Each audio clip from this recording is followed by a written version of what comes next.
ఇంటర్వ్యూకి రమ్మని జిగేల్ జీవన్ మన జబర్దస్త్ టీవీ పిలిచాడండి. రెడీ అయ్యి కూర్చున్నా. పొద్దున 6 గంటలకు లేపాడు, ఇంతవరకు రాలా. ఫోన్ ఏమో కలుపుతలేదు, రింగ్ అవుతున్నా ఎత్తడు.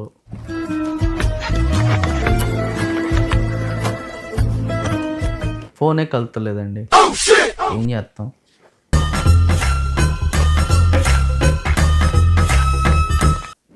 ఏదో కెమెరా పెట్టి వెయిట్ చేస్తున్నాం అనుకోకండి, నిజంగానే రాలా మనిషి. ఒరే జీవనో, ఎక్కడున్నావు నాయనా? ఇంటర్వ్యూకి రెడీ చేయించి కూర్చోబెట్టావు, ఇంకేం పనులు ఉండవా? ఇంట్లో బట్టలు ఉతకాలి, అంట్లు తోవాలి, ఎన్ని పనులు ఉన్నాయి నాకు?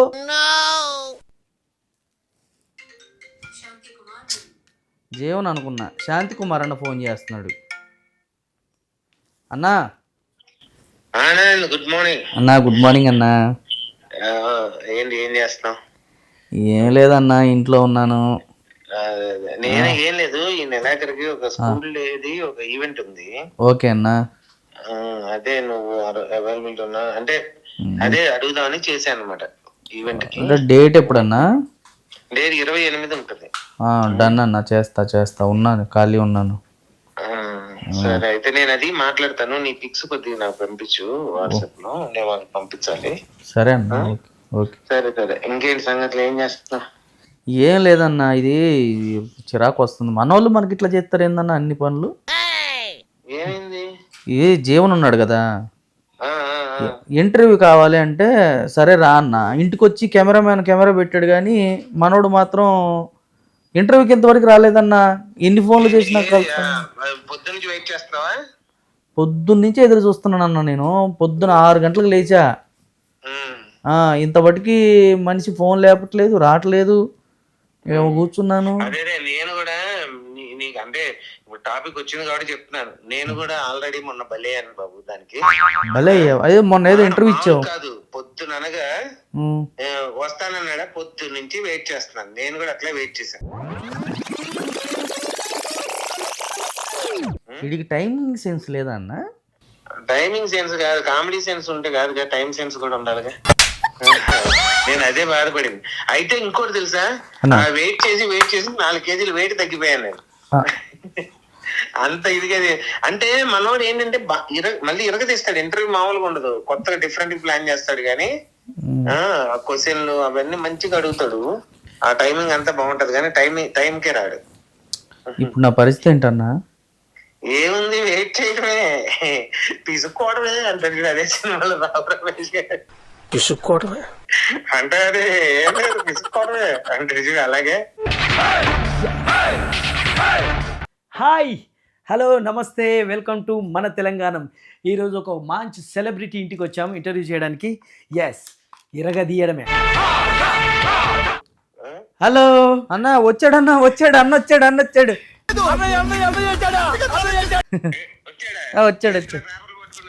ఆ చేతిలో పెద్ద పేపర్లు ఏంటన్నా? ఇంటర్వ్యూ ఇంకేమన్నా స్క్రిప్ట్ అంత పట్టుకొని వచ్చాడు. మనోడు మామూలు కాదు, అదే టెలిఫోన్ డైరెక్టర్ లాగా అంతలా ఉంటది పేపర్లు అన్ని. ఇవన్నీ ఉంటాయి. ఇప్పుడు నువ్వు రాగానే స్కిట్ లోకి వెళ్తావు అంటాడు. స్కిట్ కాదు ఇది, నువ్వు ఇంటర్వ్యూ కదా అంటావు. ఇవన్నీ మనోడు రావడం, మనకంటే ఆయన మేకప్ ఎక్కువ ఎవరు తిరిగి. హలో అన్న, అదర్స్ ఏదో స్టార్ట్ చేశాడు అన్న. ఎవరు ఫోన్లో? శాంతి కుమార్ అన్న. శాంతి కుమార్ అన్న, నీకు పని పాట లేదా? నీ ఇంటర్వ్యూ అయిపోయింది కదా, మళ్ళీ నువ్వెందుకు? నేను ఎవరు ఇంటర్వ్యూ చేస్తే వాళ్ళకు ఫోన్ చేసి లేట్ అయిందా, వాడు వెయిట్ చేస్తున్నావా, వస్తున్నాడా, పేపర్లు తెచ్చాడా, నీకెందుకన్నా శాంతి అన్న? అంటే ఇప్పుడు అట్లా కాదబ్బా. ఇప్పుడు నేనంటే అర్థం చేసుకుంటా, వేరే వాళ్ళు నిన్ను అపార్థం చేసుకుంటారేమో, నీ కోసమే చెప్తున్నా అట్లా. శాంతి కుమార్ అన్న, నెక్స్ట్ సినిమాలో నీకు క్యారెక్టర్ వద్దా? కట్ చేయి. అయ్యో కంపల్సరీ కాదు, ఇంటర్వ్యూ కంపల్సరీ చేయాలి. మరి జీవితం కావాలంటే జీవన్ ఇంటర్వ్యూలో చేయాలి. చూసినావు, అది మరి నీ ఆనందం బాగుండాలి. అసలే మళ్ళీ మన తెలంగాణలో చేస్తున్న interview. Hello Jeevan. Hello hi. Sorry and thank you నా కోసం వెయిట్ చేసినందుకు. హాయ్, హలో, నమస్తే. కొరదనం పోలేదా? ఈ చదవడాలు పాస్ అవడాలు మన వల్ల ఈ పని కాదురా. అబ్బో, ఏంటో నువ్వు నా డ్రెస్సింగ్ నన్ను ఏం అబ్జర్వ్ చేయట్లేదు. జిగేల్ జీవన్ ఇంటర్వ్యూ, జిగేల్ మనాలని మనమంతా జిగేల్ డ్రెస్సులు వేసుకున్నాం. ఓ, జిగేల్ జీవన్ నేనైతే నువ్వు జిగేల్ డ్రెస్సులు వేసుకున్నావు కదా. అవును, అందుకే నీ ఇంటర్వ్యూ కూడా జిగేల్ జిగేల్ అంటది. గెటప్ ఎలా ఉంది? కరెక్ట్గా చెప్పాలంటే తుర్రు వచ్చే బొబ్బచ్చ ఎవడొచ్చే వెంకటరావుడొచ్చే మహారాజా. ఇక చూసుకుంటే మహారాజా ఈ 7 లోకాల్లో నాకంటే గొప్పడు ఎవరు లేడు మహారాజా. ఎంతో గొప్పనంటే మహారాజా ఇక నా కోసం ప్రైమ్ మినిస్టర్ వస్తాడు, సీఎం వస్తాడు, ఎమ్మెల్యేలు వస్తారు, ఎంపీలు వస్తారు, మినిస్టర్లు వస్తారు, ఎవరైనా నా కోసం రావాల్సిందే మహారాజా. ఇక వచ్చిన వాళ్ళకు మామూలుగా ఉంటుందా మహారాజా. ఇక ఒక్కొక్కళ్ళు అమ్మ ఏంది కథ, తుపాకి రాముడు ఇంటికి వచ్చినావంటే మామూలుగా ఉండదు అని అంటారు. అట్లున్నావు తుపాకి రాముడికి తీయలేదు పెట్టలేదు అట్లున్నావు నువ్వు. చేసే మూడు ఉత్సాహం సర్వనాశనం అయిపోతాయి. ఇది ఏంది, ఈ డ్రెస్ ఏంది, నీ కథ ఏంది? నేను సరే మా వాళ్ళు మా అదుర్స్ ఆనంద్ని ఒక గొప్పగా చూపించుకుందాం అని చెప్పేసి అని వచ్చా. కానీ ఓకేలే, నువ్వు చాలా గొప్పగా ఉన్నావు. నేను గొప్పగా అనుకున్నా కానీ గొప్ప అద్భుతంగా పొగుడుతున్నాడో తిడుతున్నాడో అర్థం కావట్లేదు. లేదు అంటే నీ ఒరిజినాలిటీని కోల్పోకుంటున్నావు, అది చాలు. సో ఓకే అన్న, థ్యాంక్ యూ సో మచ్. మన తెలంగాణం ఛానల్కి మీ అమూల్యమైన సమయాన్ని మాకు ఇచ్చినందుకు. అమూల్య ఎవరు మళ్ళీ? అగో అందుకే ఇట్లా చేస్తారనే గంట లేట్ చేసిన, అయినా మళ్ళీ ఇలాంటి పంచులు వేస్తున్నాడు. అమూల్య ఎవరు, ఈ మూల్యాంకను చెల్లించుకోవాలి, ఇవన్నీ మనకొద్దు అయ్యా. ఓకే ఓకే, హాయ్ హలో నమస్తే, వెల్కమ్ టు మన తెలంగాణం. సో నటన మీద మక్కువతో, సో నటన మీద ఆసక్తితో, సో ఇప్పటికీ పోరాడుతూ ఇండస్ట్రీలో ఒక మంచి పేరు తెచ్చుకొని ఇంకా గొప్ప పేరు సంపాదించుకోవడం కోసం సో పాటుపడుతూ తాపత్రయపడుతున్న వ్యక్తి, నటనే ప్రాణంగా జీవిస్తున్న వ్యక్తి మా అదుర్స్ ఆనంద్. సో అదుర్స్ ఆనంద్ అన్న నా గురించే చెప్తున్నా, నీ గురించి చెప్తున్నావు, లాస్ట్ లో నీ పేరు చెప్తాను అనుకున్నా. చచ్చా లేదు, అదుర్స్ ఆనంద్ అనే వ్యక్తి అంటే నేను కలిసి వర్క్ చేసిన నీతోని ఒక స్కిట్ కోసం ఎంత టైం స్పెండ్ చేస్తాడు, దానికోసం ఎంత ప్రాణం పెడతాడు, స్కిట్ బాగా రావడానికి ఎంత తాపత్రయపడతాడో నాకు తెలుసు, నేను చూసిన ప్రత్యక్షంగా. సో అందుకే నటన అంటే నీకు అంత ఇష్టం అని చెప్తున్నా. సో మా ప్రేక్షకులందరి కోసం నీ గురించి కొన్ని విషయాలు చెప్పడం కోసం నేను డిఫరెంట్గా ఇది ప్లాన్ చేశాను. ఓకే, నేను డిఫరెంట్గా ఒక గెటప్ వేసుకొని ఉన్నానంటే నువ్వు పిట్టల ద్వారా గెటప్ వేసుకొని ఉంటావని నేను ఎక్స్పెక్ట్ చేయలేదు. అయినా బాగున్నావు ఈ డ్రెస్లో కూడా. ఇంట్లో గెటప్లు అంటే ఏమేస్తుండాలి అందుకే ఆలోచించాను. యా, ఏదో కొత్తగా ఉంటుంది కదా అని చెప్పేసి బాగుంది, కొత్తగా డ్రెస్ ఇది వేసి క్యాప్ వేసి పెట్టాను. నాకు నచ్చలేదు, అది వేరే విషయం. బాగుంది బాగుంది బాగుంది. సో అదర్స్ బ్రో, సో వాస్తవానికి కొంతమందికి అంటే నీ ఎక్కడి నుంచి వచ్చావు, నువ్వు ఎక్కడ ఏంటి అనేది కొంతమందికి తెలుసు, ఇంకో కొంతమందికి తెలియదు. అంటే మా ప్రేక్షకులకు కూడా చాలామందికి కొంతమందికి తెలియదు. సో యాక్చువల్లీ నీ ప్రస్థానం ఎక్కడి నుంచి స్టార్ట్ అయింది, సో నువ్వు ఎలా? నా ప్రస్థానం వచ్చేసి అమ్మ కడుపు నుంచి స్టార్ట్ అయిందండి. ఏంటి మమ్మీ ఎవడు? ఇంకా గంటన్నర చేస్తా, వద్దులే చెప్పేస్తాను, ఇంకా గంటన్నర చేస్తా. అప్పుడు నా కోసం వెయిట్ చేసి చేసి చేసి అబ్బో కెమెరామెన్ గారికి డౌట్ వచ్చింది మైక్ ఆడ పెట్టామని, చూపించానని. అచ్చా సరే, వీటికేం తక్కువ ఉండదు. సరే ఇక అన్న ప్లీజ్ ఆ పంచులు ఇప్పుడు వద్దు. అమ్మ కడుపు నుంచి వచ్చా, ఇక్కడి నుంచి వచ్చా, మనం అలా వచ్చా, పై నుంచి వచ్చా, ఇది వద్దు. సో కాదు, ఫన్నే, ఫన్తో పాటు అంటే అసలు విషయం మామూలుగా తెలియాలి కదా. అంటే అదుర్స్ ఆనంద్ ఏంటి, ఎక్కడి నుంచి వచ్చాడు ఏంటి మామూలుగా తెలియాలి కదా. అదుర్స్ ఆనంద్ గారు చెప్పండి సార్, మీరు మీ ప్రస్థానం ఎక్కడి నుంచి స్టార్ట్ అయింది, ఎక్కడి నుంచి వచ్చారు చెప్పు, అసలు విషయం చెప్పు. ఓకే, మా తాతగారి పేరు వచ్చేసి గంపల సాంబమూర్తి, మా నానమ్మ పేరు వచ్చేసి గంపల శావలమ్మ. వీళ్ళిద్దరికి నరసాపురంలో, మా తాతది పాలకొల్లు నరసాపురము, అక్కడ మా తాతగారు మా రెండో పెళ్లి చేసుకున్నారు మా నాన్నమ్మని. అక్కడ మా తాతగారు దేవాంగుల వంశం, అది చేనేత కార్మికులు మేము. అంటే దేవాంగులు అంటారు, అంటే పద్మశాలిస్కి దేవాంగులు దగ్గర. ఇక్కడ తెలంగాణలో ఇక్కడ పద్మశాలి అంటే తెలుస్తుంది, అక్కడ దేవాంగులు అంటారు. సో అక్కడ తాత వచ్చేసి సౌకార్ అంటారు, అంటే 10 మంది 100 మంది వర్క్ చేసేవాళ్ళు మా తాతయ్య గారి దగ్గర. ఆస్తిపరులు బాగానే ఉండే అంతా. ఓకే, తర్వాత కాలక్రమేణా అది పరిస్థితులు మారిపోయేసి నెల్లూరులో అప్పట్లో సీనియర్ ఎన్టీ రామారావు గారు కుటుంబానికి 5 ఎకరాలకు వ్యవసాయం చేసుకునే వాళ్ళకి ఫ్రీగా భూములు ఇచ్చారు డార్లింగ్. అక్కడ మా అమ్మమ్మ శార్వణి గారు, మా అమ్మ వాళ్ళ అమ్మ, ఒక 50 కుటుంబాలకే ఒక్కొక్క కుటుంబానికి 5 ఎకరాల చొప్పున గవర్నమెంట్ నుంచి శాంక్షన్ చేయించుకుంది. ఓకే. ఆ 50 కుటుంబంలో మా తాతగారిది ఒక కుటుంబం, మా అమ్మగారిది ఒక కుటుంబం. వీళ్ళ పరిచయం మా అమ్మ నాన్నది అక్కడ ఏర్పడింది. అక్కడ పెళ్లి సంబంధం మాట్లాడుతున్నారు. ఓకే. సో అందుకని అక్కడి నుంచి చెప్పాల్సి వచ్చింది. ఓకే. ఎనీవే అంటే నిజంగా ఈ విషయం తెలియదు చాలా మంది. సో ఎన్టీ రామారావు గారు చాలా మందికి కుటుంబానికి 5 ఎకరాలు ఇచ్చి వ్యవసాయం చేసుకోవడానికి ఫ్రీగా భూములు ఇచ్చారండి. ఆ టైంలో చాలా సపోర్ట్ చేశారు ఆయన. నిజంగా సూపర్. చాలా మంది రైతులు బాగుపడ్డారు. అందుకే ఇప్పుడు ఒక ఇంటర్నేషనల్ పార్టీ ఉన్నా కూడా ఇప్పుడు ఆ టైంలో అసలు నిజంగా ఒక తెలుగు వాడి కోసం ఎదురు చూస్తున్న టైంలో ఇలాంటి మంచి పనులు చేస్తున్నాడు కాబట్టి తన్ని అంతగా ఆదరించారు జనాలు. మహానుభావుడు ఉంటే ఖచ్చితంగా ప్రైమ్ మినిస్టర్ అయ్యేవారు. మన ఆంధ్ర ప్రఖ్యాత ఎక్కడి దాకా వెళ్ళేది, ఆంధ్రదేశ ప్రఖ్యాత. ఇప్పటికీ కూడా టీడీపీ అన్న, ఆ పార్టీ అన్న చాలా మందికి అభిమానము, ఆ ఇష్టము, ఆ ప్రేమ ఆ మహానుభావుడు చేసిన మంచి పనులేడాలి. నాకు తెలిసి నెక్స్ట్ ఏదన్నా పోటీ చేద్దాం అనుకుంటున్నావా? నా కుటుంబానికి మంచి జరిగిందని చెప్తున్నా అంతే. మనకి రాజకీయం అంటే మా అదుర్స్ ఆనంద్ నెక్స్ట్ ఎమ్మెల్యే అదుర్స్ ఆనంద్, ఎంపీ అదుర్స్ ఆనంద్ ఏదన్నా సడన్ గా అయితే హీరో అదుర్స్ ఆనంద్ హ్యాపీగా ఫీల్ అవుతా. అయినా అవ్వకపోయినా భగవంతుడు. ఏమే అంటే నీకేది ఇష్టమో అదే. ఓకే. హీరో అదుర్స్ ఆనంద్. So super. అంటే అలా మీ తాతగారి దగ్గర నుంచి అక్కడ పరిచయం ఏర్పడి అమ్మ వాళ్ళకి సంబంధం మాట్లాడుకున్నారు. అమ్మ నచ్చింది వాళ్ళకి. తిరుపతి ఏడుకొండల స్వామి ఆధ్వర్యంలో ఆయన బ్లెస్సింగ్స్ తోటి వాళ్ళకి పెళ్ళి అయ్యింది. నేను పొదలకూరులో, అదే డిస్టిక్, నెల్లూరు డిస్టిక్లో పొదలకూరులో పుట్టాను. మా తమ్ముడు అక్కడే వింజమూరులో గ్రామంలో పుట్టాడు. అయితే ఈ సినీ ఫీల్డ్కి రావాలన్న ఆశ, ఆరాటం అంతా మా అమ్మగారిదే. సో అమ్మ ఇష్టం అనమాట. ఇది అమ్మకు బాగా ఇంట్రెస్ట్. మా ఊళ్ళో ఏంటంటే తిరునాళ్ళు బాగా జరుగుతాయి డార్లింగ్. ఆంధ్ర సైడ్ మనం ఈవెంట్స్ తిరునాళ్ళల్లో స్టేజ్ మీద వచ్చి డాన్సర్లు డాన్స్ చేయడాలు, కొంతమంది కామెడీ చేయడాలు, ఇవన్నీ చూసి అమ్మకి తనకి ఇంట్రెస్ట్ అనమాట చేయాలని. తను ఎలాగో ఆడపిల్లని ఇంట్లో నుంచి పంపించారు కదా, కొడుకులు పుట్టారు, కొడుకుల మీద రుద్దింది అది. అట్ ద సేమ్ టైం నాకు కూడా డాన్స్ అన్న, యాక్టింగ్ అన్న చిన్నప్పటి నుంచి మా అమ్మ ఏదైనా చెప్పిన దాన్ని క్యాచ్ చేసేయడం.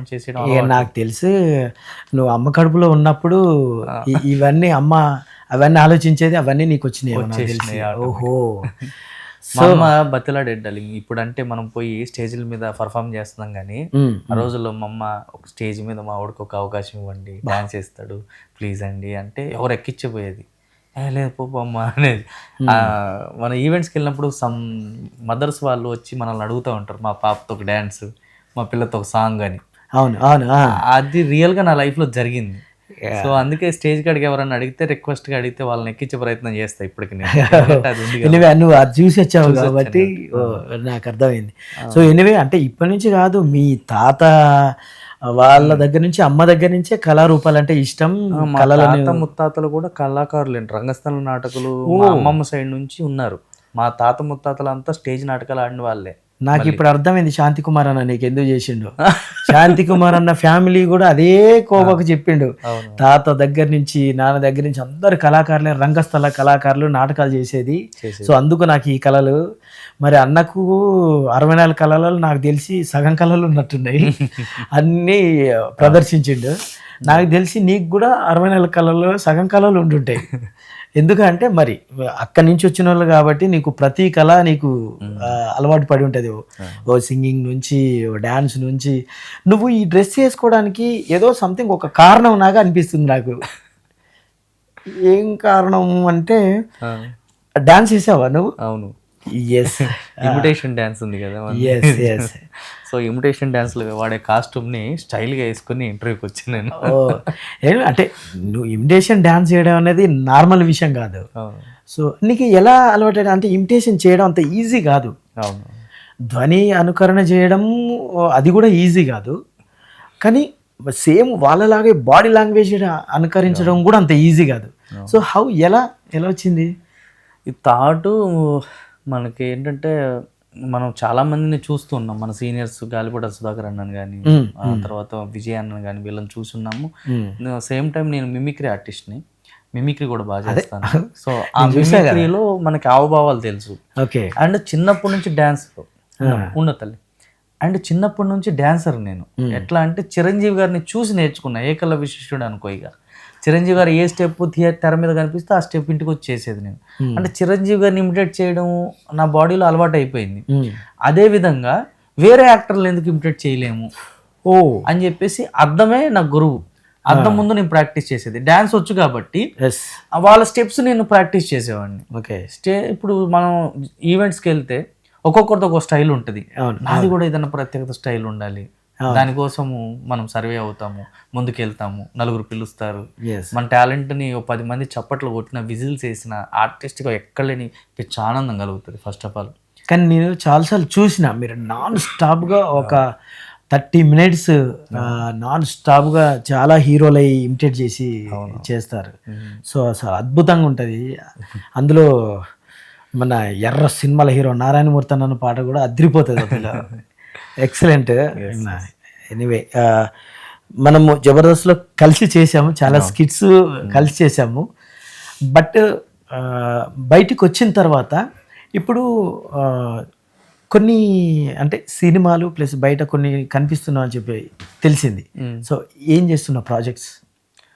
ఫర్దర్ ప్రాజెక్ట్స్ వచ్చేసి నేను సీరియల్స్ ట్రై చేస్తున్నాను అండి. బేసిక్గా మొన్నటి వరకు అయితే సీరియల్స్ కూడా వద్దులే అన్నట్టుగా అనుకున్నాను. బట్ ఏంటంటే మూవీస్లో క్యారెక్టర్స్ వెళ్ళి ఆఫీసెస్కి వెళ్తే మహానుభావులు పెద్ద పెద్ద డైరెక్టర్లు ఉన్నారు, వాళ్ళు ఇస్తారు మనకి. మన ఫేసెస్ చాలా మందికి నోటెడ్ కాబట్టి. సో కాకపోతే నేనేంటంటే నా ఆలోచన, అది ఎంతటి కరెక్టో రాంగ్ నాకు తెలియదు, మనకంటే బాగానేమున్న అన్నవాళ్ళు కూడా చిన్న చిన్న రోల్స్ చేసేసి ఒక 5 minutes 10 minutes 2-3 సీన్లు చేసేసి వెళ్ళిపోతున్నారు. థియేటర్లో కనపడే టైమింగ్ చెప్తున్నా. అవి హెలీరియస్గా పేలు ఉండొచ్చు, వాళ్ళకి ఇంకా గుర్తింపు ఉండొచ్చు, ఇంకా ముందుకు వెళ్తుండొచ్చు. కానీ నేను ఒక క్యారెక్టర్ చేస్తే త్రూ అవుట్ ఉండాలి సినిమాలో అని కోరుకుంటున్నాను నేను. ఏదైనా త్రూ అవుట్ రోల్ అంటే మొదల నుంచి ఎండింగ్ వరకు 2 గంటల సినిమాలో కనీసం 1.5 గంటన్నర కనపడాలి. అప్పుడు ఆడియన్స్కి బాగా రీచ్ అవుతాం.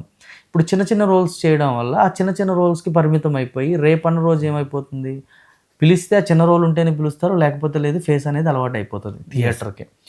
లెంత్ రోల్స్ అంటే మనం కమెడియన్స్ కాబట్టి అంతే స్పేస్ ఉంటుంది. కానీ నేను క్యారెక్టర్ ఆర్టిస్ట్గా చేయాలనుకుంటున్నాను. క్యారెక్టర్ ఆర్టిస్ట్ అంటే డార్లింగ్ మనకి కమెడియన్కి క్యారెక్టర్ ఆర్టిస్ట్కి డిఫరెన్స్ ఏంటంటే క్యారెక్టర్ ఆర్టిస్టులు అంటే ఒక 20 మంది ఉంటారు మూవీలో. Okay. Comedians 1 or 2 or 3 4 members. పెద్ద పెద్ద వాళ్ళని దాటుకొని మన దగ్గరకు వచ్చి మన కామెడీ చేయాలంటే అది ఇంపాసిబుల్. అదే క్యారెక్టర్ ఆర్టిస్ట్గా పడిందంటే ఆ క్యారెక్టర్లు త్రూ అవుట్ ఉంటుంది. అట్ ద సేమ్ టైం మనకి మనలో ఒక క్యారెక్టరైజేషన్ బయటకు వస్తుంది. సో అందుకని లెంత్ రోల్స్ చేయాలి. ఆ లెంత్ రోల్స్ మనకు పడితే హ్యాపీ, పడకపోతే ఏం చేయాలి, హీరోగానే చేయాలి. అది టార్గెట్. అయితే నాకు హీరో అంటే గుర్తొచ్చింది. నేను హీరో అంటే బాగా ఇష్టం అని చెప్పేసి అని అన్నావు కదా. ఓకే.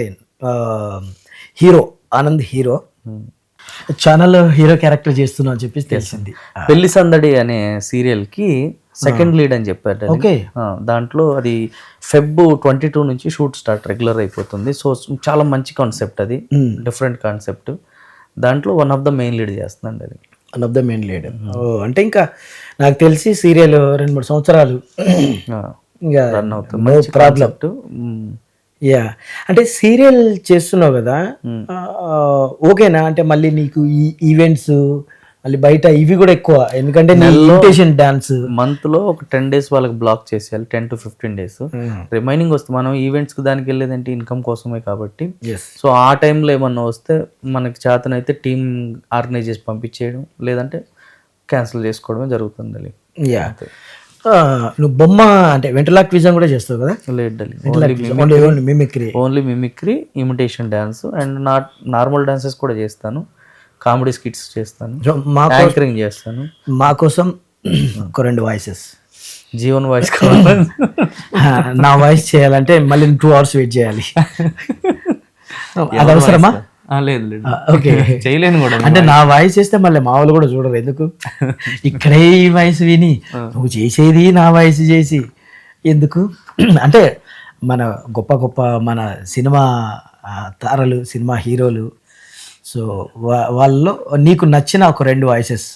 అయితే ఒక పని చేస్తాడు, ఒక డైలాగ్ చెప్తాను.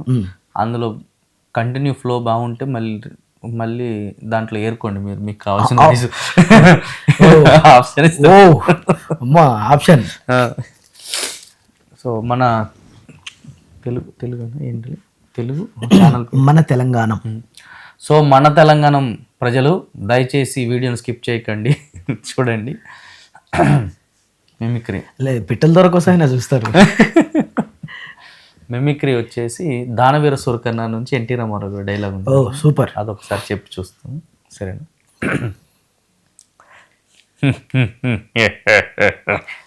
చూడ ఆశ్చర్యండి ఉపవా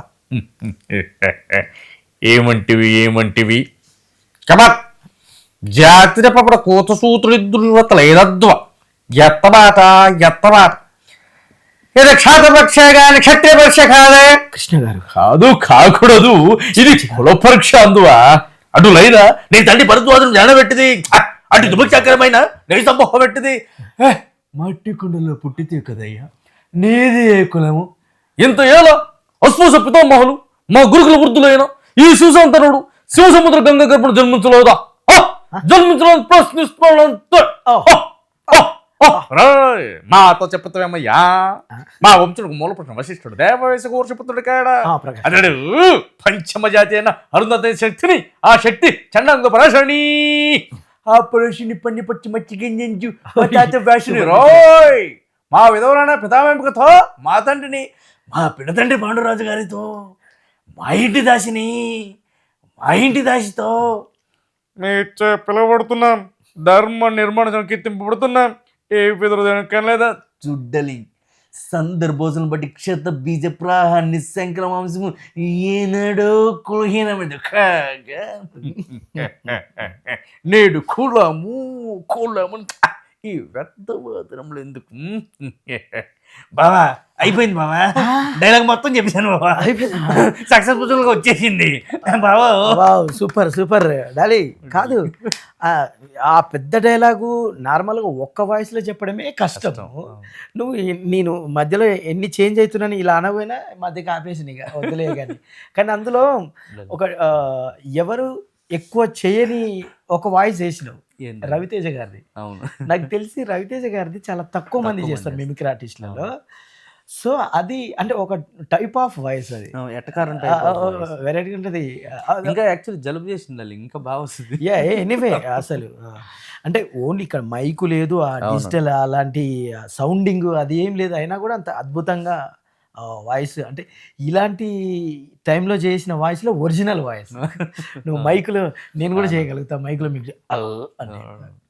సో ఎనీవే సూపర్ డాలీ. అసలు అంత పెద్ద డైలాగ్ను రవితేజ గారిది ఒక అన్నయ్య ఉన్నాడు మన రవి అని, పాత జబర్దస్త్లో చేసేవాడు అనమాట. RFC కాడి నుంచి వచ్చేవాడు అతను, మన రవి గారు అని చెప్పేసి తెలిసిన అతనే, మనకు చూస్తే గుర్తుపడతారు. ఆయన బాగా చేస్తాడు. అదొక రవితేజ గారి వాయిస్ ఒకటి, కృష్ణ భగవాన్ గారి వాయిస్ ఒకటి చింపేస్తాడు అనమాట. ఆయనను చూసినప్పుడు నేను ఇన్స్పైర్ అయ్యి రవితేజ గారి వాయిస్ కూడా మనం చేయాలి అని చెప్పేసి, మీరు వింటానంటే విక్రమార్కుడు సినిమాలో రవితేజ గారి స్లాంగ్ ఎలా ఉంటుందో చేసి చూపిస్తాను. ఎందుకు వినం, మేము రెడీ. విక్రమార్కుడు సినిమాలో ఫస్ట్ రవితేజ గారిని చంపేస్తారు, సెకండ్ రవితేజ గారు బావూజీ ఇంటికి ఎంట్రీ ఇస్తారు. అప్పుడు ఆయన స్లాంగ్ వర్షన్ ఎలా ఉంటుంది? ఎలా అత్తలే కొడుకాలెట్టి వెళ్ళిపోవడానికి ఏమన్నా అత్తలో కూడా కంత్రి నా కొడుకులో కొంప దెబ్బతో లెఫ్ట్ లెగ్ ఎత్తే మొత్తం మటాష్ అయిపోవాలి, వేసుకో లెఫ్ట్ లెగ్ అత్తిలిస్తే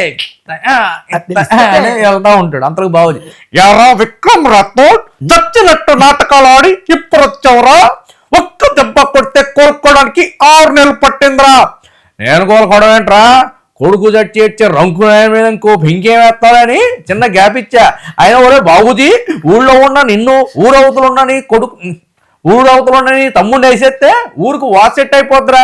ఒరే బాబుజీ, రేపు ఉదయం 9 గంటలకల్లా నీ సరుకులు మొత్తం ప్రజలకు పంపిణీ పెట్టే కార్యక్రమం మొదలెట్టాను రా. వచ్చిన తర్వాత నీకు ఉంటుందిరా పుట్టోడా, జింత చిత్త అయిపోతురా. ఇలా ఉంటుందండి. సూపర్ అమ్మా సూపర్. అంటే అదొక డిఫరెంట్ స్టైల్ ఆఫ్ వాయిస్. అంటే నీకు బాగా పేరు తెచ్చింది ఐటెం నా పవన్ కళ్యాణ్ గారి వాయిస్ నాకు బాగా నేను మార్కెట్లో కానీ అలాగే టీవీ ఛానల్స్లో కానీ తడాకా అని మన జబర్దస్త్ ఎక్స్ట్రా జబర్దస్త్ స్టార్ట్ అవ్వకముందు తడాకా అని ఒక కామెడీ మిమిక్రీ కామెడీ షో ఉండేది. అవునవును, తడాకా మిమిక్రీ ఆర్టిస్టులు అందరూ స్టాండప్ కామెడీ చేసేది. అవును, శివన్ అని మనకు చాలా సినిమాలు చేశారు, 100% లవ్ ఇట్లా చాలా సినిమాలు సుకుమార్ గారు ఆయన ఉంటారు. సో ఆయన నాకు తడాకాలో పిలిచినప్పుడు ఆడిషన్లో ఏం వాయిసెస్ వచ్చా అంటే నేను ఇంకే వాయిస్ చెప్పిన వాళ్ళ దగ్గర వేస్ట్ సీనియర్లు అని చెప్పి పవన్ కళ్యాణ్ గారి వాయిస్ వచ్చాను అని చాకే ఇట్లానే. అంటే అప్పుడు పవన్ కళ్యాణ్ గారి వాయిస్ నేర్చుకోవడం చాలా తక్కువ మందికి వస్తుంది. సో ఒకసారి చెప్పు అనేసి అన్నారు, అనగానే వాయిస్ వినిపించగానే జితేంద్ర అన్న దగ్గర తీసుకెళ్లారు. జితేంద్ర అన్న మిమిక్రీ ఆర్టిస్ట్, ఆయన విని బాగా చేస్తున్నాడు కుర్రోడు, ఎంకరేజ్ చేయను. ఇప్పుడు తెలుగు ఇండస్ట్రీలోకి మనం అది బుల్లితెర ఇండస్ట్రీలోకి అడుగు పెట్టడం ఆయన ద్వారా. అక్కడ నుంచి జబర్దస్త్ కష్టపడి వచ్చాను. సో ఆ వాయిసే లైఫ్ ఇచ్చినట్టు డార్లింగ్. అంటే ఇప్పుడు మొత్తానికి ఏది విధంగా చూసుకున్నా కూడా అటు పవన్ కళ్యాణ్ గారి ద్వారా నీకు లైఫ్ వచ్చింది, ఆ వాయిస్ ద్వారా వచ్చింది. చాలా ఇంటర్వ్యూస్లో కూడా కళ్యాణ్ గారి వాయిస్ అడిగి మరీ చేయించుకొని ఇంటర్వ్యూలో ప్రోమోలు కట్ చేసుకుంటారు. మొత్తానికి మాత్రం మా అందరికి పరిచయం అవడానికి కారణం మాత్రం శివన్న అయిపోయాడు. అవును, సూపర్ శివన్న, ఒక అద్భుతమైన కళాకారిని పరిచయం చేశావు. Thank you so much. And darling, జబర్దస్త్లో మనం చాలా కలిసి స్కిట్లు చేసాం. ఎప్పుడన్నా అమ్మ ఎందుకురా నేను ఎందుకు అనవసరంగా వచ్చి ఇరుక్కున్నాను అనిపించిందా నీకు? జబర్దస్త్లో ఇరుక్కోవడం కానీ కాదు డార్లింగ్, ఎంత కష్టం ఉన్నా ఎదగాలి, చెయ్యాలి, ఓ టీమ్ లీడర్గా చెయ్యాలి. ఆ కళ 7 సంవత్సరాల కళ, మీరు నమ్మరు. దాని వెనకాల తెర ముందు కనిపించేంత ఆనందము తెర ముందు అంతా ఉన్నా అది ఉండదు.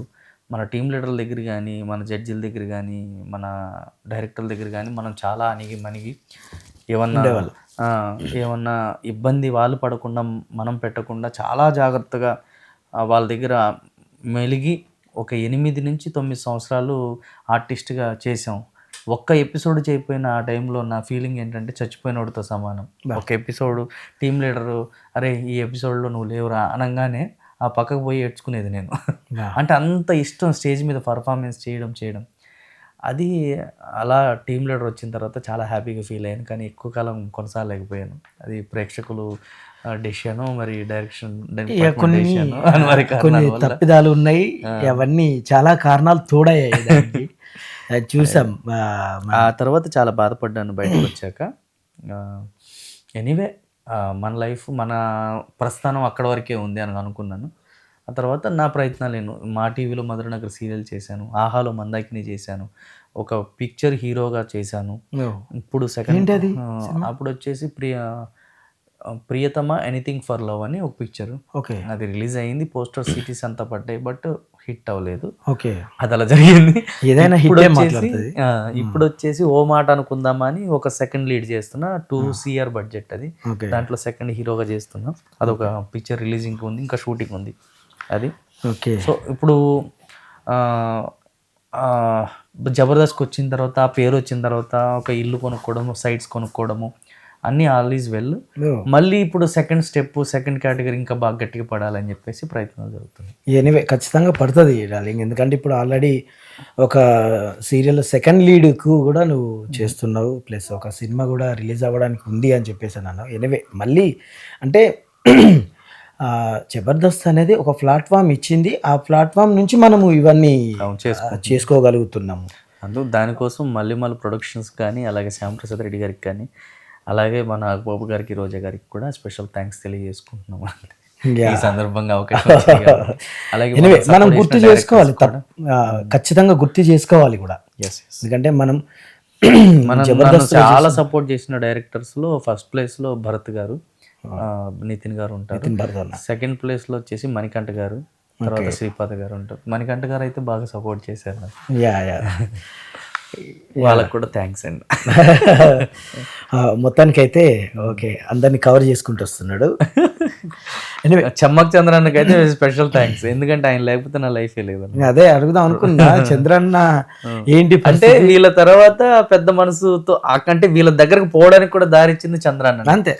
ఫుడ్ ఈరోజు తింటున్నాను బాగున్నాను అంటే ఇప్పటికీ చంద్రన్న ఆలోచనలు, చంద్రన్న లాగా నేను ఉండాలి అనుకుంటా. మాక్సిమం నీ బాడీ లాంగ్వేజ్ కూడా వే ఆఫ్ అదంతా చంద్ర అంటే సినిమాలో డాన్స్లో యాక్టింగ్లో సినిమా పరంగా వెళ్తే నాకు మెగాస్టార్ గారు చిరంజీవి అన్నయ్య బాగా ఇష్టం, ఆయన ఫాలో అవుతా. కామెడీ బుల్లితెరకు వచ్చే వరకు కామెడీ స్క్రీన్ ప్రజెంటేషన్ పద్ధతులు, మనిషితో ఎలా మెలగాలి, ఎలా ఉండాలి, చంద్రన్ ఎంత కామెడీ చేస్తాడో బయట అంత అఫీషియల్ గా ఉంటాడు.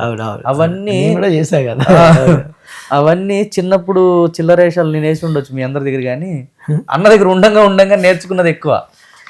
So complete different. అప్పుడు ఆనందకి ఇప్పుడు ఆనందకి డిఫరెంట్ ఖచ్చితంగా.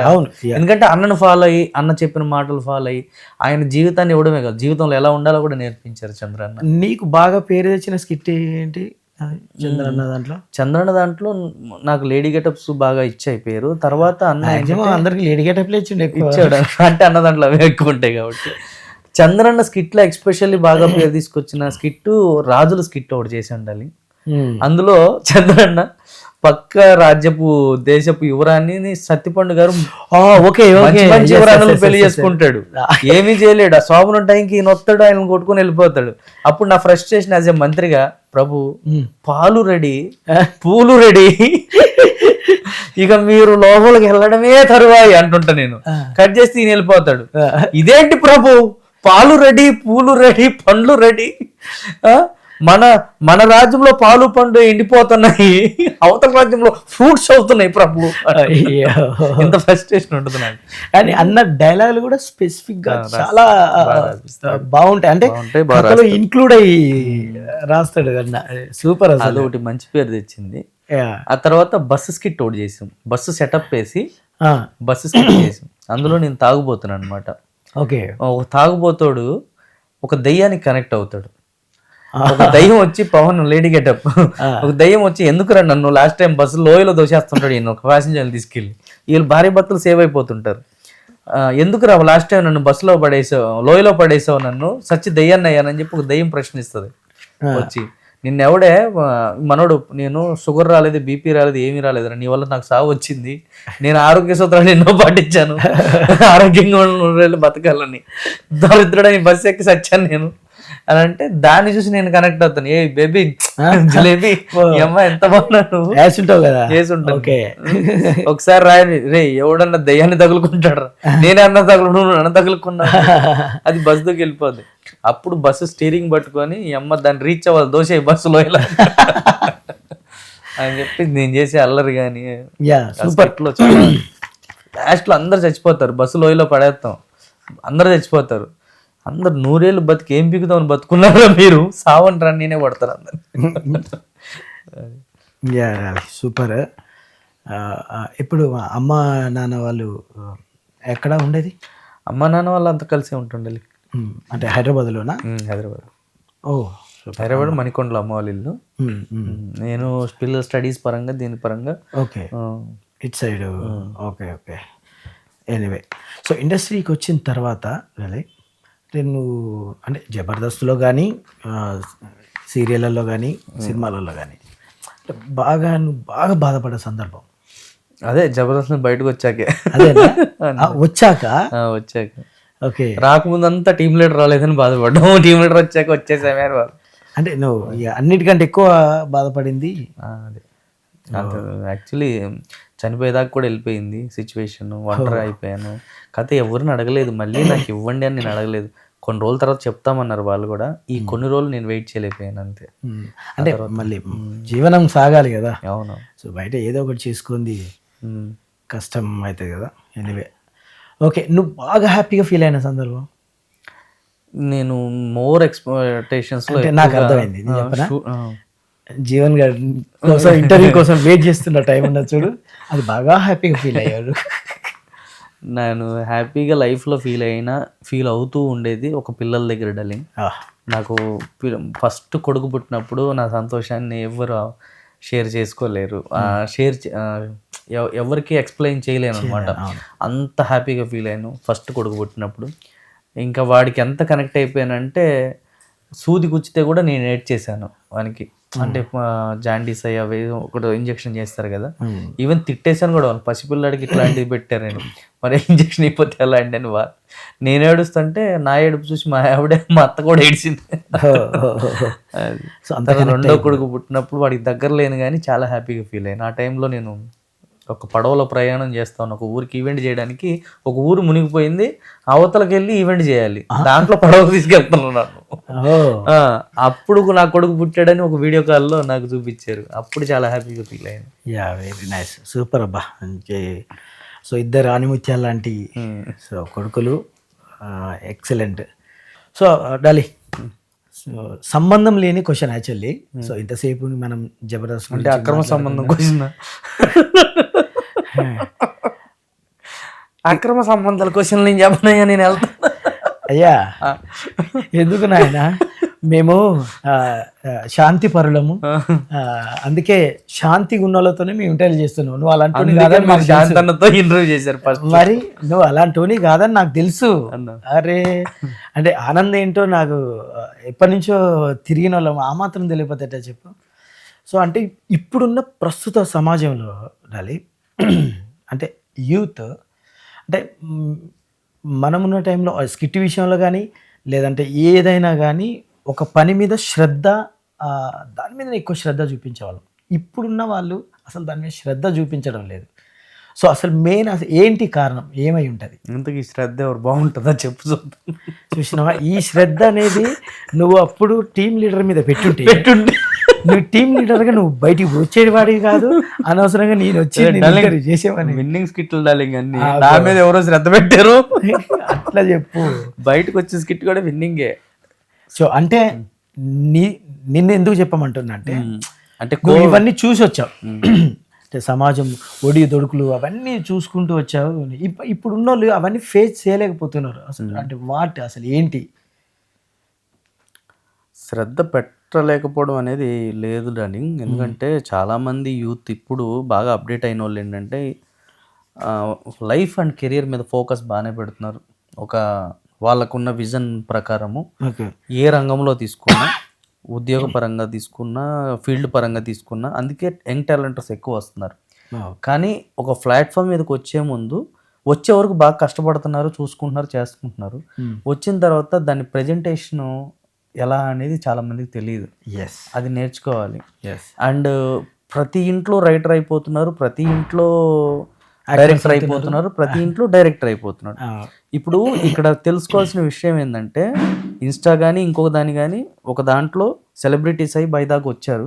వాళ్ళకి ఒక ప్లాట్ఫామ్, మన జబర్దస్త్ లాంటి ప్లాట్ఫామ్ దొరికినా ఇంకోటి దొరికినా వాళ్ళు ఏం చేయాలంటే రైటర్ పని రైటర్కి అప్పచెప్పి ఒక రైటర్ని పెట్టుకోవాలా. ఆ స్కిట్కి ఒక డిజైన్, స్కిట్ అయినా కానీ ఇంకోటి అయినా, స్కిట్ గురించి మాట్లాడుకుందాం. స్కిట్కి ఒక డిజైన్ ఉంటుంది, స్టార్టింగ్, మిడ్, ఎండ్. దాన్ని మనం ఎంత జాగ్రత్తగా ఫ్లోని ఫస్ట్ నుంచి తీసుకెళ్తాం. మన జబర్దస్త్లో ఇప్పుడు రైట్ నౌ ఏమైపోయిందంటే, పక్కనోడి మీద జోకులు వేస్తే ఫన్ను, ఓ బూత్ మాట వేస్తే ఓ ఫన్ను, ఓ 4 పంచులు జీవన్ మీద, ఆనంద్ మీద, కెమెరామెన్ మీద వేసేస్తే ఒక స్కిట్ అయిపోయింది, జడ్జిల మీద వేసేస్తే స్కిట్ అయిపోయింది. అలా అయిపోయింది. కథ అనేది కథ లేదు. కథ మనం పాత స్కిట్లు చూడు, ముందాకన్నా చంద్రన్న ఒక డైలాగ్ కూడా బాగా రాస్తాడు, ఆయన దాంట్లో కథ ఉంటుంది. ఇప్పుడు ఏదన్నా స్కిట్ బాగుందంటే నేను ఒక చెప్పా, ఇప్పుడు బస్సు స్కిట్ బాగా చేసి ఉండాలి, రాజుల స్కిట్ బాగా చేసి ఉండాలి. ఇప్పుడు చేసే పిల్లల్ని చెప్పమని ఈ స్కిట్ బాగుందని అడుగు, ఎందుకంటే ఓన్లీ పంచుల మీద వెళ్ళిపోతున్నారు. అది కొత్త పిల్లలు డైరెక్టర్లు అవ్వడం వల్ల కూడా వాళ్ళకి కొద్దిగా ఈ నాలెడ్జ్ లేదు నా ఉద్దేశం ప్రకారం. పాత డైరెక్టర్లకి ఏంటంటే ఓ నాలెడ్జ్ ఉంది, ఏది స్కిట్ కథ ఉండాలి, ఆ కథలో పంచులు ఉండాలి, కథలో సిచ్యువేషన్ బట్టి కామెడీ రావాలి అనేది చాలా మందికి తెలుసో తెలియదు. నాకైతే విజన్ చూస్తున్నా ఇప్పుడు రైట్. ఇప్పుడు కొత్త డైరెక్టర్లు వాళ్ళ డైరెక్షన్లో నువ్వు చేద్దాం అనుకుంటున్నావా? అట్లేం లేదు డార్లింగ్, మన నాలెడ్జ్ లేదంటున్నా. నేను అనేది కొంతమంది ఉండొచ్చు ఉండకపోవచ్చు డార్లింగ్. ఇప్పుడైతే నేను స్కిట్స్ చూస్తున్నాను కాబట్టి అది కనిపించదు. నువ్వు చెప్పింది నాకు అర్థమైంది ఏంటంటే, విజన్ ఇప్పుడున్న వాళ్ళు అంత ఓపికగా చేయలేకపోతున్నారు అని. అంతే. ఎస్, అంత నాలెడ్జ్గా, అంత ఓపికగా ప్రతిదాన్ని క్లారిటీగా తీసుకోలేకపోతున్నారు. మనం అవుట్పుట్ చూస్తున్నాం కదా డార్లింగ్, అవుట్పుట్ నేను చెప్పేది కాదు, జనమే చెప్తున్నారు. మనం బయటకు వెళ్తే అప్పట్లో జబర్దస్త్ ఇప్పట్లో లేదండి, ఇప్పుడు అట్లా ఉందండి, ఇప్పుడు ఎట్లా ఎందుకుంది, ఇప్పుడు అట్లా, ఇప్పుడు నువ్వు ఎందుకు చేయలేకపోతున్నావు, ఎందుకు చేస్తలేరు, అదే జబర్దస్త్, అదే ప్లాట్ఫాము. మనం కొత్త వాళ్ళమే ఒకప్పుడు స్టేజ్కి. మనం ఎందుకు చేసుకోగలిగాము? మనం నేర్చుకున్నాము.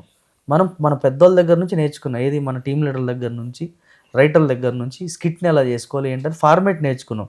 ఇప్పుడు వచ్చే పిల్లలు బయట నుంచి వచ్చేస్తున్నారు కదా, డైరెక్ట్ దీంట్లో దూకేస్తున్నారు. డార్లింగ్, బావిలో ఈత నేర్చుకోవడం వేరు, బావిలో దూకేసి నేర్చుకోవడం వేరు కదా. నేర్చుకుని దూకడం నేను అక్కడ నేర్చుకున్నా ఈదేస్తానంటే కష్టం. ఇది తెలుసుకో. ఇది బేసిక్గా మనం కూడా డైరెక్ట్గా బయట నుంచి వచ్చి ఉంటే మనకి తెలుస్తుండేది కాదు. మనల్ని మన డైరెక్టర్, మన టీం లీడర్లు ఏంది డార్లింగ్, కూర్చోబెట్టేవాళ్ళు స్కిట్ కాడ రాసేటప్పుడు కాడి నుంచి ఆడ కూర్చొని స్కిట్ రాయడం చూపించేటోడు, ప్రాక్టీస్ చూపించేటోడు. స్టేజ్ మీద తేడా వస్తే కిందకి వెళ్ళి దోల తీరిపోతుంది. ఇప్పుడు అలా కాదు కదా, భయంతో చేసేవారు. ఇప్పుడు అంత బాధ్యత ఒక టీం లీడర్ తీసుకుంటాడు, ఇద్దరు రైటర్ తీసుకుంటాడు, నలుగురికి 4 పంచులు తీసుకో అంటారు, అది అయిపోతుంది. సో అలా సూపర్ డాలి. అయితే జనరల్గా బయట సమాజంలో అంటే మన విషయాల కంటే నీకు పక్క విషయాలు ఎక్కువ పట్టించుకున్నాడు, ఇది ఎక్కువ ప్యాషన్ అయిపోయింది. ప్రతి ఒక్కరూ పోవడం, ఏదో పక్కని విషయాలు తెలుసుకోవాలన్న ఆతృత ఎక్కువగా అయిపోయింది. మొన్న మేడారంలో ఒక సంఘటన జరిగింది. సో ప్రస్తుత సమాజంలో ఫుల్ వైరల్ అయిపోయింది అది. ఏంటి అసలు ఆ సమస్య? అది కరెక్ట్ అంటావా? అడిగిన అతనిది కరెక్టా, లేకపోతే తను పని చేసుకునే అతనిది కరెక్టా? ఏదైనా ఫస్ట్ ఆఫ్ ఆల్ క్వాలిటీ అనేది మెయింటైన్ చేయాల్సిందే ఫస్ట్ థింగ్. అది అక్కడ ఆ టైంలో క్వాలిటీ ఉందా లేదా అనేది ఆ నలుగురు జడ్జెస్ అయితే కాదు మనకి.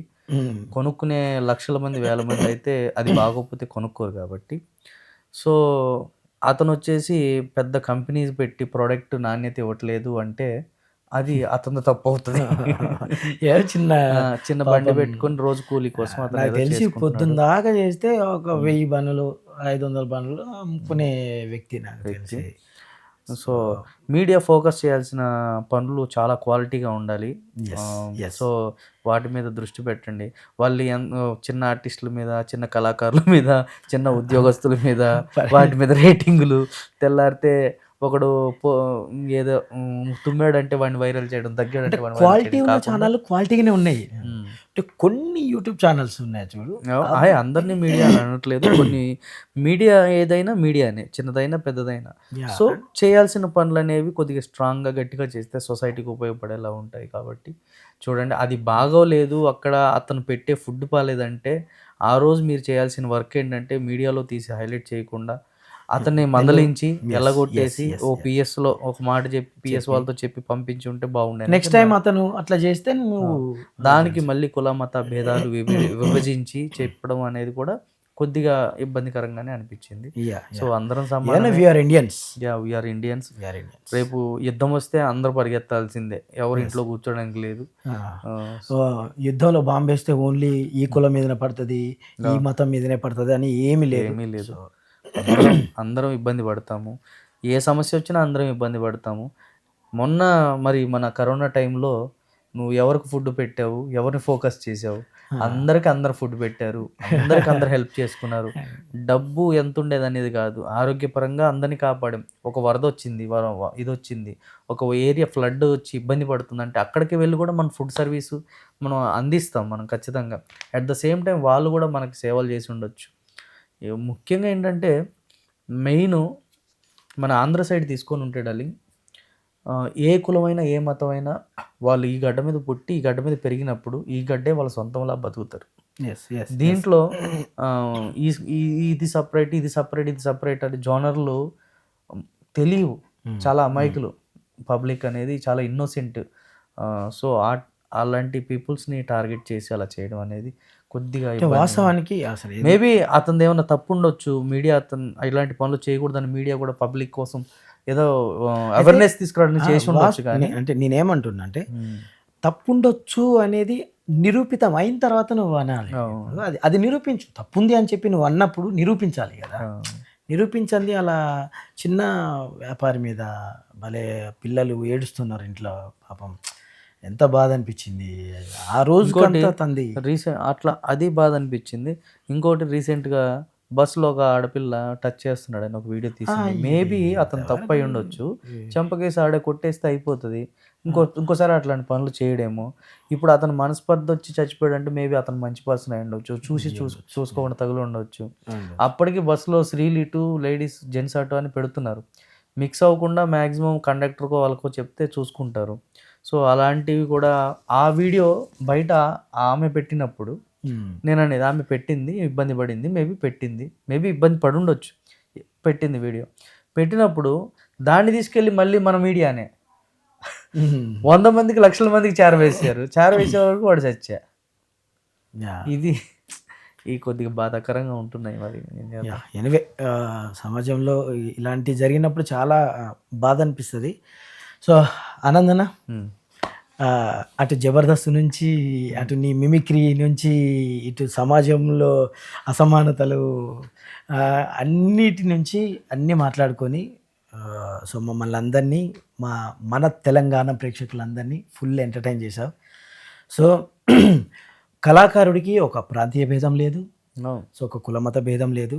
ఎవరు ప్రోగ్రాం పిలిచినా పోవాల్సిందే, ఈ రాష్ట్రం వాళ్ళు పిలిచినా పోవాల్సిందే, ఆ రాష్ట్రం వాళ్ళు పిలిచినా పోవాల్సిందే, ఏ మతం వాళ్ళు పిలిచినా మనం పోయి ప్రోగ్రాం చేయాల్సిందే, చేసుకోవాల్సిందే. ఇప్పుడు పని చేసుకునేటోళ్ళు కూడా అంతే. సో ఎనీవే, సో ఇలాంటి సంఘటనలు జరగకుండా కొంచెం మనమే మంచిని ఎక్కువగా ఆలోచించి చేస్తే బాగుంటుంది అని చెప్పి నా అభిప్రాయం అనిపించింది. Anyway, thank you so much. Thank you so much. Interviews ఇలాగే సక్సెస్ అవ్వాలని మీరు ఫర్దర్గా మంచి ఎనీవే, మన తెలంగాణ ప్రేక్షకులు అసలు ఎప్పటికీ మంచి ఇలాంటి ఇంటర్వ్యూస్ని కానీ ఏది చేసినా కూడా వాళ్ళు ఆదరిస్తారు, చూస్తారు, మనల్ని ఎంకరేజ్ చేస్తారు, దీవిస్తుంటారు. So thank you so much. మన తెలంగాణ ప్రేక్షకులందరి తరపున కూడా నా ఫ్రెండ్ ఆనంద్ ఇంకా చాలా సీరియల్స్, చాలా సినిమాలు, చాలా ఈవెంట్స్ ఇవన్నీ చేసి కళాకారునిగా ఆర్థికంగా మంచి పొజిషన్కు ఇంకా మంచి పొజిషన్కి రావాలని. ఎందుకంటే తనకు 10 మందికి కళాకారులను పైకి లాగే తత్వం, ఎందుకంటే అక్కడి నుంచి వచ్చాడు కాబట్టి. సో తనకి ఆ శక్తిని ప్రసాదించాలని, ఆ స్టేజ్కి పోవాలని మనస్ఫూర్తిగా కోరుకుందాం. Thank you so much. And ఒకసారి మా తెలంగాణ ప్రేక్షకులు మా టీవీ ఛానల్కి మా subscribe, like, share and comment. So మన తెలంగాణ ప్రేక్షకులందరికీ కూడా స్పెషల్ థ్యాంక్స్ తెలియజేసుకుంటున్నాను. ఈరోజు ఇంటర్వ్యూ చూసినందుకు, అలాగే షేర్, సబ్స్క్రైబ్, లైక్ చేయండి. ఈ ఛానల్ని కూడా సపోర్ట్ చేయండి. మంచి ఇంటర్వ్యూస్తో పాటు మంచి ఎంటర్టైన్మెంట్ కార్యక్రమాలు, మంచి విషయాలు మీ ముందుకు తీసుకొస్తుంది మన Telangana channel. So don't miss to subscribe this channel also and keep watching this channel continuously. And thank you so much. And నా ఇంటర్వ్యూలో కానీ ఎవరైనా నా కామెడీతో కానీ, నా మాటలతో కానీ, నా యొక్క విధానంలో మీకు ఏమన్నా నొప్పించి ఉంటే నన్ను దయచేసి క్షమించండి, పెద్ద మనసు చేసుకుని నన్ను క్షమించండి. Okay, thank you so much Dolly. Thank you so much and నీ టైం స్పెండ్ చేసినందుకు thank you Dolly. So Anand bro, Dolly, నీకోసం థ్యాంక్ యూ డాలి. మాకు టైం ఇచ్చినందుకు. చాలా మంది ఇంటర్వ్యూలు చేశారు కానీ సన్మానం ఎవరు చేయలేదు, ఏ ఛానల్ చేయలేదు, మన తెలంగాణ ఛానల్లోనే జరిగింది ఇది. అది that is my speciality. Thank you. Anyway, అంటే ఇది చూసినప్పుడల్లా అమ్మో వీడి ఇంటర్వ్యూ అడిగితే వెయిట్ చేయొద్దు అని చెప్పి వెయిటింగ్ చేయించినందుకు కాదు, సరదాగా ఏదో నవ్వించడం కోసం అలా చేశాం, కానీ నిజంగా నేను వెయిట్ చేస్తాను. Thank you so much. Thank you Dolly. నీకోసం ఒక స్మాల్ గిఫ్ట్ అండి, మేము ఆల్రెడీ రెడీగా పెట్టాము. జిగల్ జీవన్ గారు మా ఇంటికి వచ్చి మరి ఇంటర్వ్యూ చేసినందుకు స్పెషల్ థ్యాంక్స్.